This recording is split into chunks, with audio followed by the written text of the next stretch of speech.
Fire, smoke, and chaos across several Mexican states. Cities brought to a standstill as criminal groups retaliate after Mexico's most wanted drug leader died following a military operation Sunday. Blocked highways, drivers forced out of their cars at gunpoint, trucks and buses set on fire. Nemesio Oseguera Cervantes, a former police officer known to most as El Mencho, was the leader of the Jalisco New Generation Cartel, wounded during a Mexican military operation and later died while being transported to Mexico City. The U.S. played a role in Sunday's operation, according to U.S. defense officials, though it's unclear to what extent. As fear spread, many Mexicans spoke out calling for an end to the violence. People are aware of this violence, and what they want is peace, to live in harmony and justice, not in war. Blockades were reported across various states, and classes were suspended in at least 3 states as officials tried to contain the violence and keep civilians off the streets. I'm tired of seeing this continue every single day. Under El Mencho's command, the cartel expanded rapidly, challenging rivals like the Sinaloa cartel for control of territory and trafficking routes. According to U.S. and Mexican officials, El Mencho managed to avoid capture for years. His detention and death is one of the most significant blows to organized crime in recent years, and the first high-profile operation under President Claudia Sheinbaum. The fall of El Mencho may mark a major security milestone, but with tourism, foreign investment, and security for the 2026 World Cup at stake, the world is watching how Mexico handles what comes next.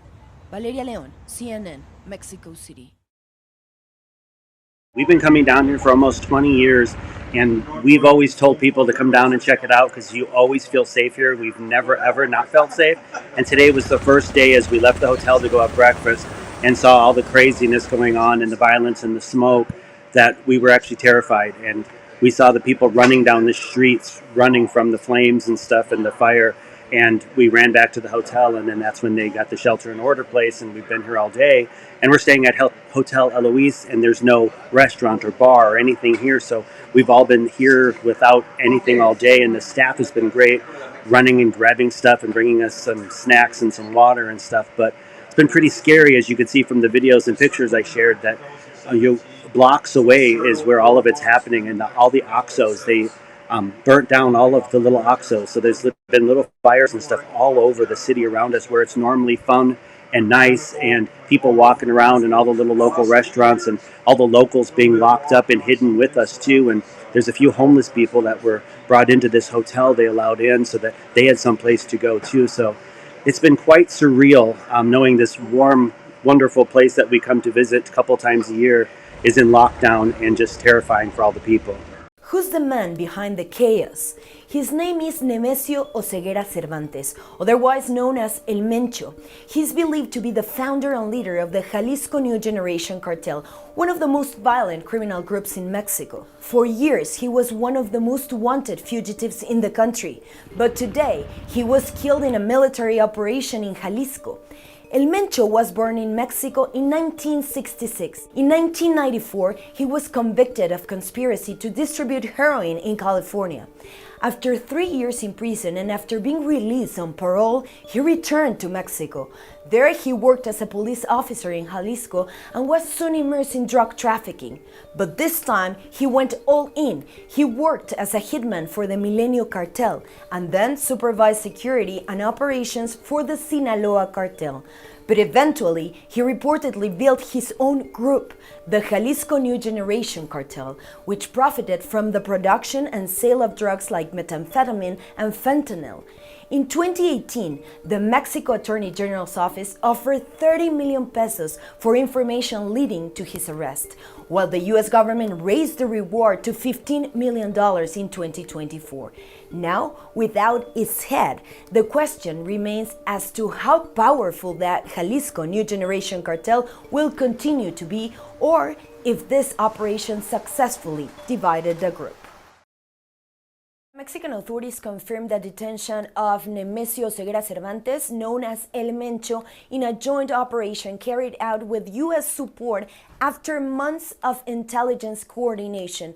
According to official sources, he died while being transported to Mexico City.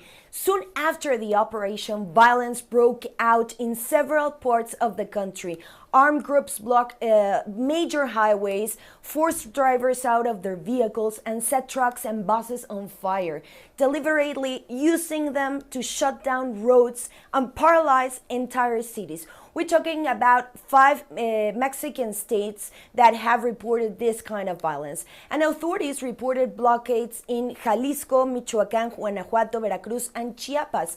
And as precaution, classes were canceled in at least 3 states tomorrow, while security forces work to restore order and prevent civilians from being caught in the arrest.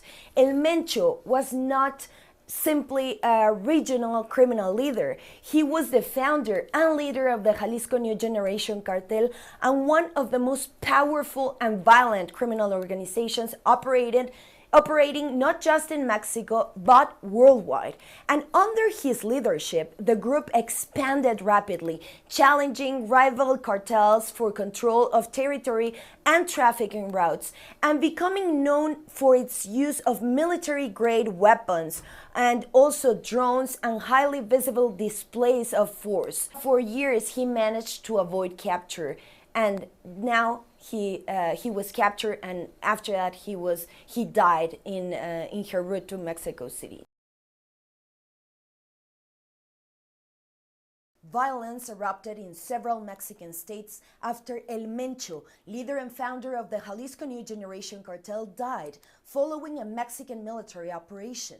The cartel became one of the most powerful and ruthless criminal organizations inside Mexico, according to the U.S. Drug Enforcement Agency. Security forces from several federal branches of Mexico's military carried out the operation in the town of Tapalpa. It triggered a series of violent events across the country, with suspected members of organized crime groups setting vehicles on fire, blocking roads in the area, and clashing with authorities. Jalisco Governor Pablo Lemus Navarro reported. Mexican President Claudia Sheinbaum praised the work of the agencies involved in the mission, writing in a statement on X, "We work every day for peace, security, justice, and the well-being of Mexico." It's not unusual in Mexico. Just didn't think anything of it. Kept going, saw another car on fire. Like, okay, that's kind of weird. You saw the ground workers running around, going inside, like trying to hide, and then videos started popping up of like the airport people are running inside, and it happened to just be right in front of our gate.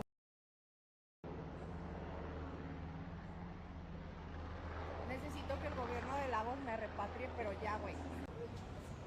Look, he just drove by the military right through.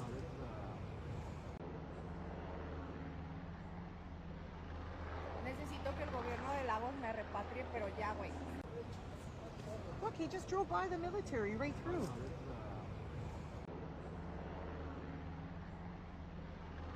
Necesito que el gobierno de Lagos me repatrie, pero ya, güey. Look, he just drove by the military right through.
más adelante hay otro. Ah, ok. Pero ya ¿Los no dos se ve. trenes? Sí, porque todavía falta un rato para que...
Vivimos horas críticas en las que se atendieron incidentes en distintos lugares del estado y el área metropolitana, para lo que fue clave la coordinación entre distintas dependencias de todos los niveles de gobierno. El objetivo principal durante esta jornada ha sido salvaguardar la seguridad de las personas. Por eso desde temprano, desde esta mesa de seguridad que se encuentra en sesión permanente, activamos el código rojo, mismo que continúa hasta este momento para coordinar el trabajo de todas las corporaciones de seguridad y suspendimos el sistema de transporte público y los eventos masivos para inhibir mayores afectaciones a la población.